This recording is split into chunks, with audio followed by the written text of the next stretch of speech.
My queen, I have been so amazed by your career when we first met with what was it? The Slate Music Juno um Masterclass, yes. Masterclass. That's right. I remember there was several different artists. You were one of them.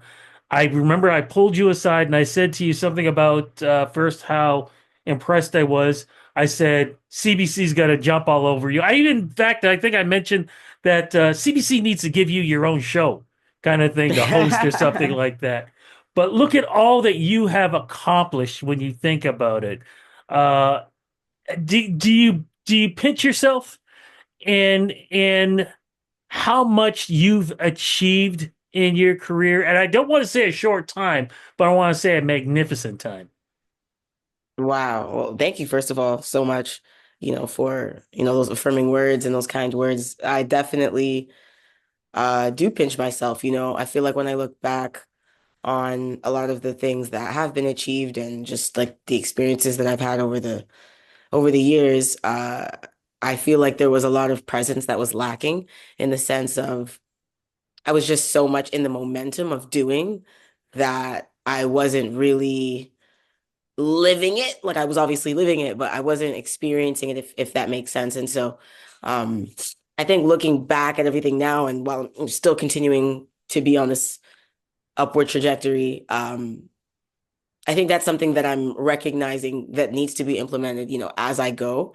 And that helps me not have to pinch myself, I guess you could say, like not have to like remind myself of what's happening, but actually be aware of the happenings as they're happening. It's a lot of times to say happening, but yeah. What would you say, if it's fair question, is the highlight? Was it, and I'll throw some out there, being with the master class, your first time performing at the Junos as part of the master class, your first Juno nomination, the Polaris Music Prize win, your first Juno Award, getting another Juno nomination, performing as part of the 50th anniversary of hip hop and being part of those incredible artists. I can Mhm. probably just keep going on and on. Then now you've become a statesperson, not just when it comes to Canadian hip hop, but in Canadian music in general. Oh, and let me just add in too, a nominee at the BET Awards.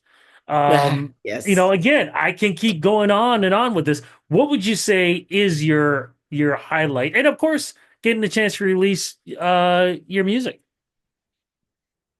Yeah, well, that's the best stage that I could get is being able to release the music just to the people. So like continuing to be able to do that is unbelievable. But yeah, I mean the Juno nods are really big accomplishments in Canada.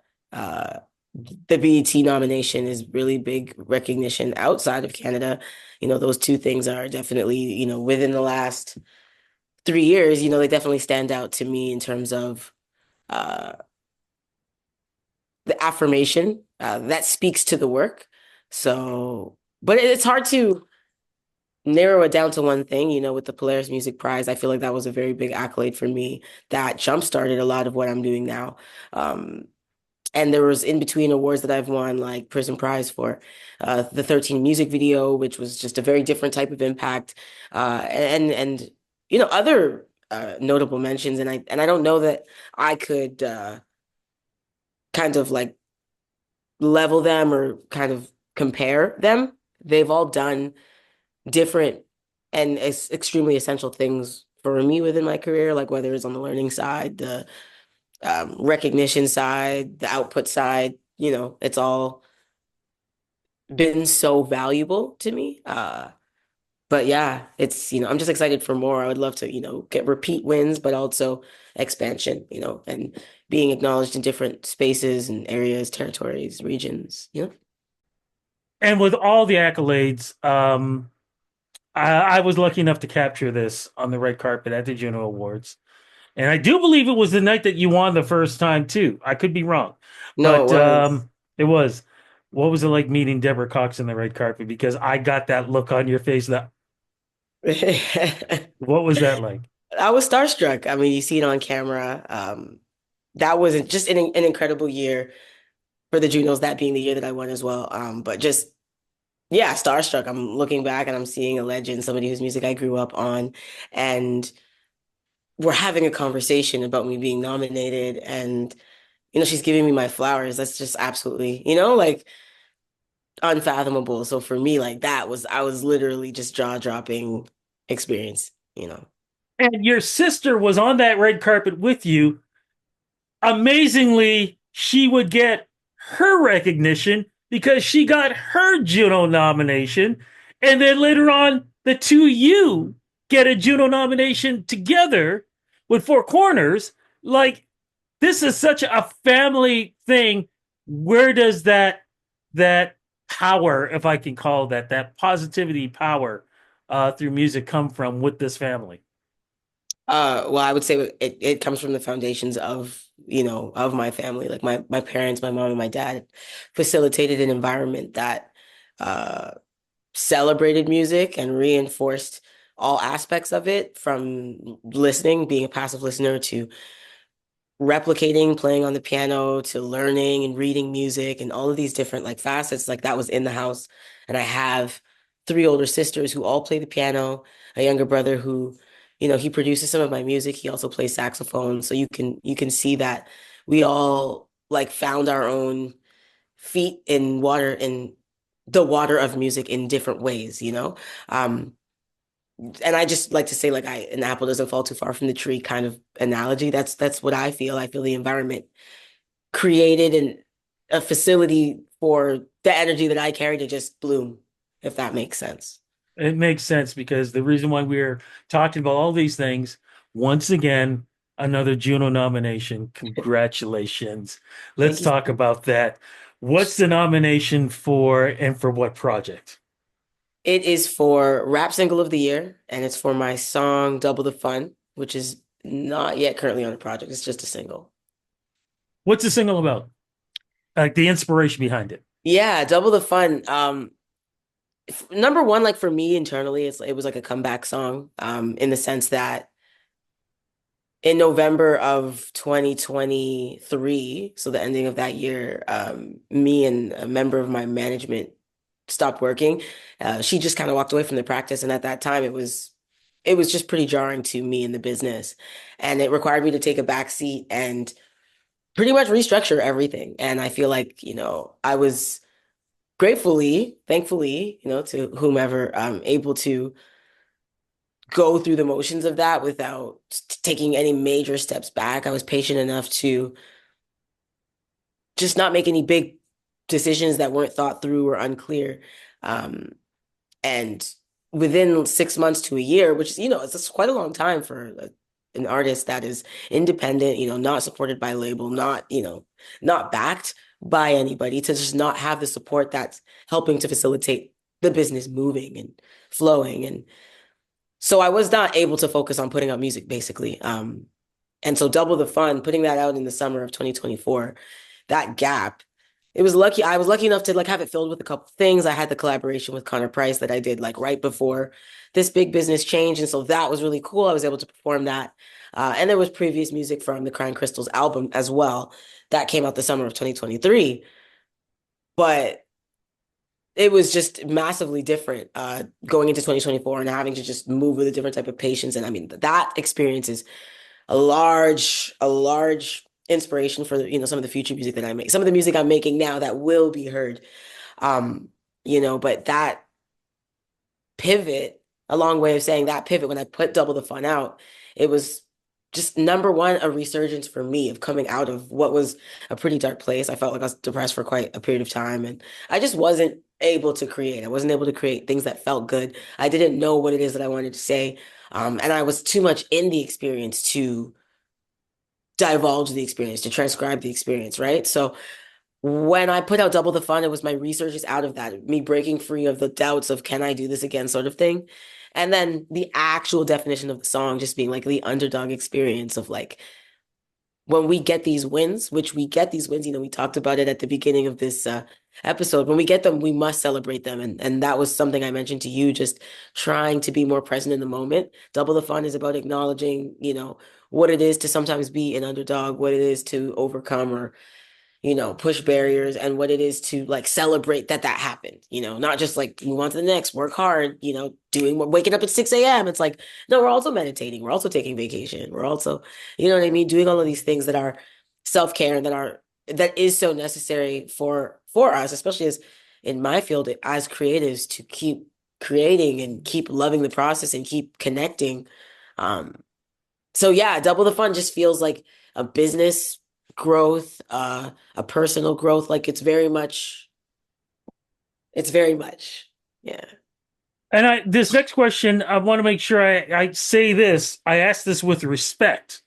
Um, how much do you think you've grown from the individual who I met the very first time in the Allen Slate Juno class to who Yeah. you are now? Because, of course, when I met you, you were part of a group of other artists. It wasn't like you were getting that much attention.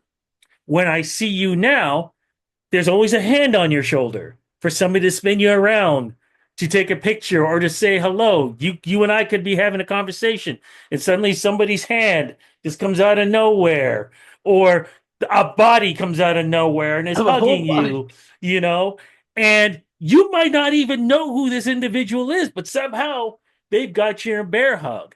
And then you talk about what's going on behind the glamour that we see on stage.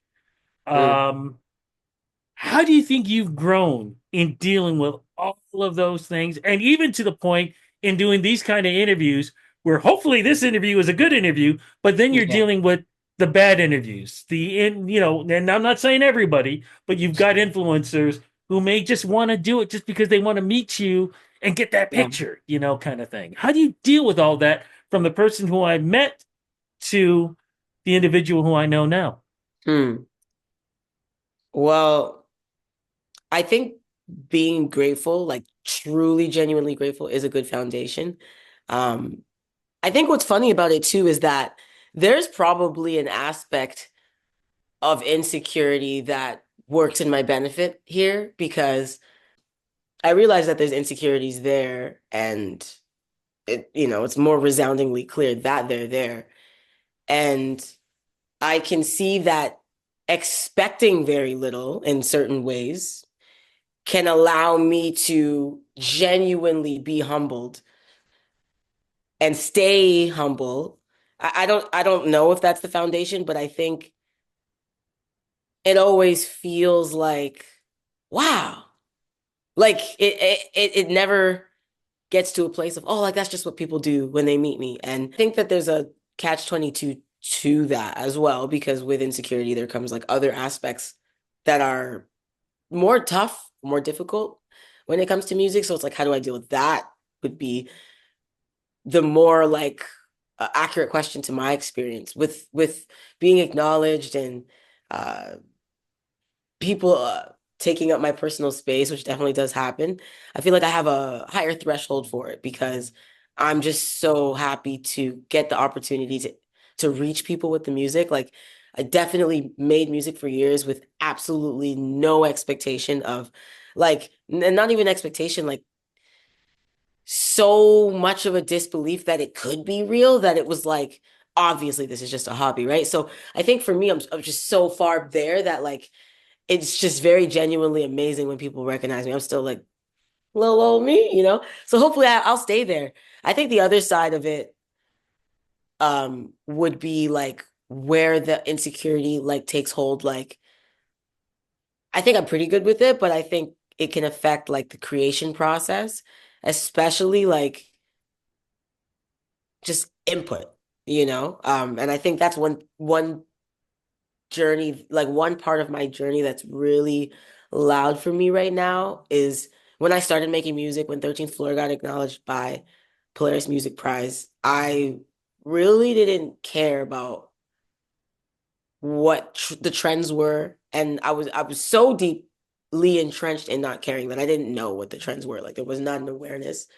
Um, and I was a different person by virtue of just like being very disconnected from not only pop culture in many ways, but also like people. Like I really wasn't in social settings, and my impact came from like almost like a theoretical, logical understanding of people, not like a personal understanding of people or myself. So a lot of the music that I made was very observational in nature, right? And like kind of Yes. almost like research, like my lens, even 13th Floor is like my lens of the young black narrative of a young Canadian, and it's very much like yeah, my experiences, but when you listen to the way I'm talking about it, it's very like well, I recognize people are treated like this, and then that must mean this. And just it's very, you know what I mean? And not so much of like, and then I felt this. And so I feel like the biggest pivot with me internally is like,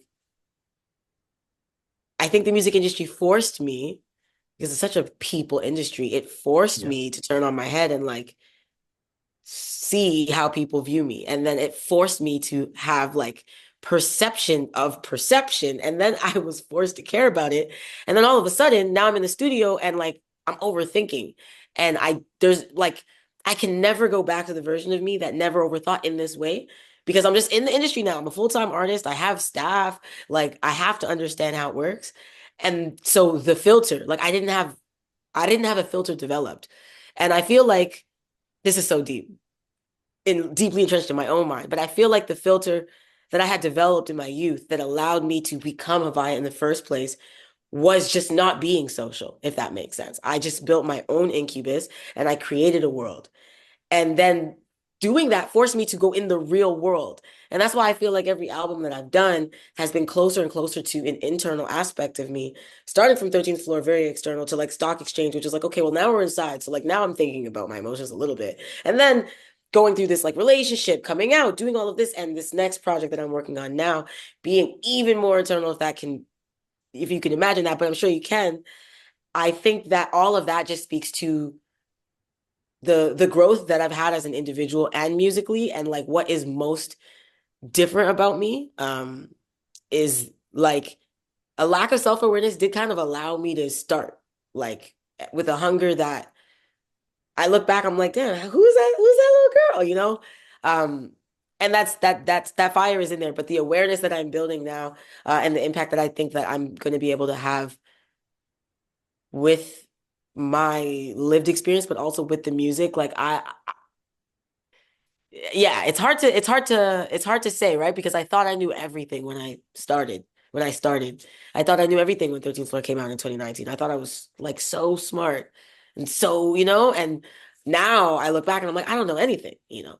And I know so much more than then, but I really don't know anything. And yeah, that mindset is like, I don't know. I'm just really glad that I'm here because I have always like every time I go into a new cycle of an album, which now I'm in the next one, I'm always like I always have this lull period of like, what is it gonna be? Like, and I can never just make it. It just has to happen. And for this next project, because of the step back and because of the management shift, when new management came in, they're like, so what demos you got? And I was like, oh, well, I was depressed and I didn't write anything. And we kind of did like albums and then album mode and then write the album and then album put out and then album mode. And I didn't have a writing consistency. And so there was no music that I was sitting on. And it was like, okay, well, get in the studio. And it's like, but I don't have anything yet. Like it has to come, it really has to come. And the things that I'm talking about now are the things that have allowed it to like it's coming now. And I'm just grateful to be on this journey from a lived experience, like on a personal side. And then also the fact that the things that are personal to me always influence my music and it just creates the life that I live. That's a I long love answer. that. I love that. I love that. Before we go, so Juno's, any plans yet? Are we going to be sharing the same hotel building like we did last year? Because we were running each Um, other into the in the Maybe we'll lobbies. talk off record which hotel that you got. See what's up. But I would definitely be out there in Vancouver um all week, so it's gonna be a good time. Um and we're also shooting a music video out there too. It'll probably be in No, we'll definitely be in Victoria, so still a little bit of ways, but we're taking advantage of the West, West, West, and capturing some really cool vibes out there. Actually, that is going to be a really cool record. I'm not even going to get into it. It's a little bit early, but I mean, it's not that early. The video's about to be shot and the song is done. So yeah, I just dropped Proceed the remix, which is really cool. And that's just to hold the people. But this next one is really like I'm very, very excited about it. I just ordered all the clothes. Well, that I'm supposed to order. They still got a stylist, but I just ordered all the clothes and it's we're just pushing the envelope when it comes to how we're telling stories. And um I think one thing I want to add to the vault of Haviah Mighty music is a consistency of celebratory music so that, when we're taking time to talk about impactful things, heavy things, traumatic things, we are also taking time to talk about the celebratory things, the pop of champagne, bottle, the this and that. Because I think so much of what I'm learning is that balance. So this next record is so fun, and I can't wait for people to see and hear it. When you're as excited for the audio as you are the visual that hasn't even been shot yet, I feel like that's a very good sign going into it. I love it. I'll see you in Vancouver. Congratulations. My Yep. fingers are crossed for you.